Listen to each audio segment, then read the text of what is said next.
నిలబడి అబద్ధం చెప్పలేనే నా అద్దం అంటే నువ్వే మరి ఈ నిజం దాచలేనే ఆ అద్దం ముందు నిలబడి అబద్ధం చెప్పలేనే నా అద్దం అంటే నువ్వే మరి ఈ నిజం దాచలేనే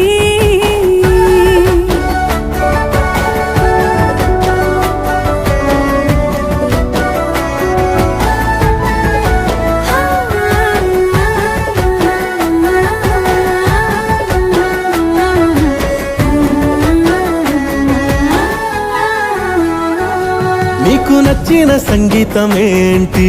చెప్పుల సవ్వడి నువ్వు మెచ్చిన నగలు ఏంటి వంపున ముత్తు తడి నీకిష్టమైన చోటు ఏంటి అది చల్లని నీ ఒడి నువ్వు కోరుకున్న దుస్తులేంటి నీ